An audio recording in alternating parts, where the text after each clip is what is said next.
附近太子的探子越来越多，李教主在旁虎视眈眈，皇帝的处境越发危险了。秦爱卿，你做什么？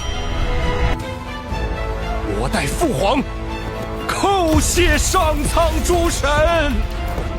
Qin Mu actually shaved Emperor Yanfeng completely bald.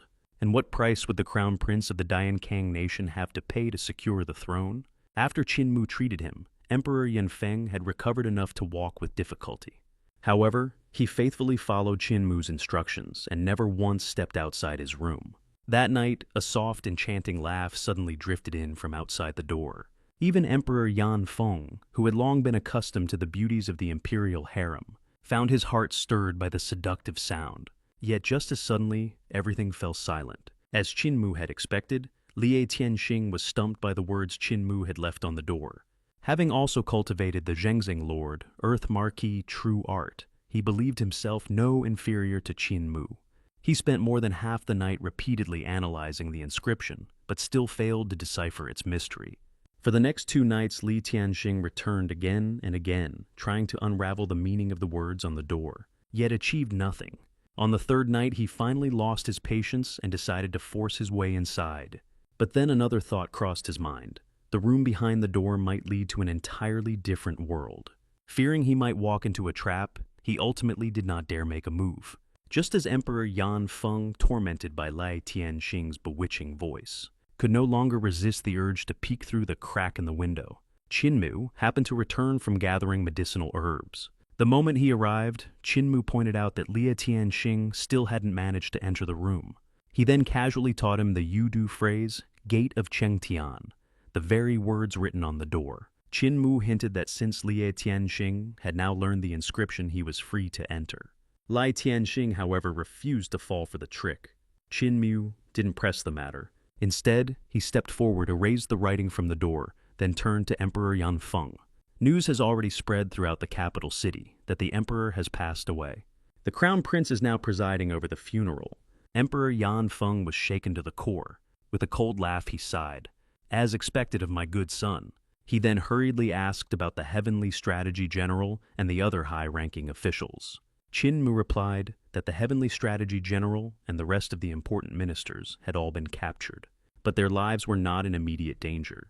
The great aristocratic families possessed deep-rooted influence, and the crown prince still needed their support to secure his rule. The crown prince had also ordered a citywide search for Emperor Yanfeng. Alive or dead, he must be found. Emperor Yanfeng then asked about the whereabouts of the national preceptor of the Diankang nation, only to learn that there was still no news. Qin Mu continued treating Emperor Yanfeng's injuries. While he could heal injuries to both the body and the soul, he was powerless against damage to the divine treasure. He explained that his apothecary grandpa, the Jade-Faced Poison King, might have a solution, and asked whether Emperor Yanfeng was willing to accompany him to the great ruins. The emperor's expression changed dramatically. He and the Jade-Faced Poison King had held a long-standing grudge.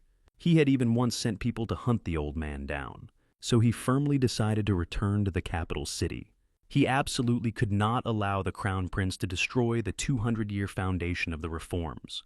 Moreover, the capital city was where the dragon veins converged, cultivating his 9 dragons emperor.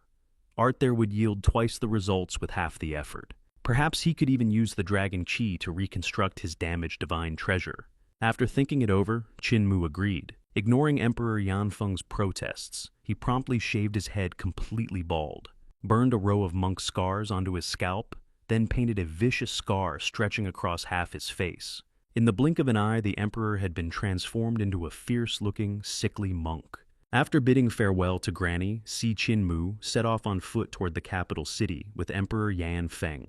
Along the journey, Qin Mu passed on the creation innate art and the hegemonic body 3 cauldrons technique to him. Once Emperor Yanfeng began cultivating them, his complexion noticeably improved, and some of his strength gradually returned. Meanwhile, Qin Mu secretly calculated to himself, if I could recruit the emperor into the Heavenly Saint sect as one of its heavenly kings, then the entire Diankang nation would effectively become the Heavenly Saint sect's territory. After 4 days of sleeping in the open and enduring harsh travel, Emperor Yanfeng's feet were covered in blisters. Only Qinmu's medicinal baths kept the pain under control. Yet the closer they drew to the capital city, the more chaotic the situation became. Using the Crown Prince's restoration of the old system as justification, sects throughout the provinces began rising once more. They seized land, rounded up commoners to become tenant farmers, and expanded their influence. The blizzard had already left the people destitute. Now, with the sects running rampant and the government halting disaster relief, countless people froze or starved to death along the roads. Emperor Yanfeng witnessed everything with his own eyes. His face turned deathly pale with anger. All he could do was silently devote himself to cultivation, hoping to recover his strength as soon as possible. After entering Yongzhou, Qinmu learned from disciples of the sect that both the Tao sect and the Great Thunderclap Temple had dispatched large numbers of experts to the capital city. Most of the influential noble families in the capital had already been brought under control. The old Jilai and the old Tao master had jointly proclaimed the Crown Prince as the pure emperor, and on the 6th day of the 3rd month, he would officially ascend the throne. Meanwhile, the Crown Prince's spies were hunting down anyone whose appearance resembled Emperor Yanfeng's. Anyone they found was executed on the spot. The Crown Prince had also ordered all lands seized from the sects to be returned. At the same time, he planned to cede the 16 Yunlu prefectures to the Wolf Juxu Kingdom, and was negotiating with the barbarian tribes over territorial concessions and war reparations. After hearing everything, Qinmu merely smiled faintly. The 6th day of the 3rd month may be an auspicious day for an enthronement, but it's also an excellent day for killing. Soon afterward, he received word that the whereabouts of the national preceptor had finally been discovered. He immediately prepared to leave the city with Emperor Yanfeng to search for him. Emperor Yanfeng, who had not even finished eating his steamed bun, instantly set it down and followed with a solemn expression. He wanted only one thing: to ask the national preceptor where he had been all this time. The Crown Prince believed he had preserved the Ling family's empire.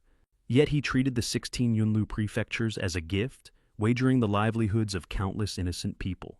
He believed that with the backing of the sects and by currying favor with foreign powers, he could secure his throne forever.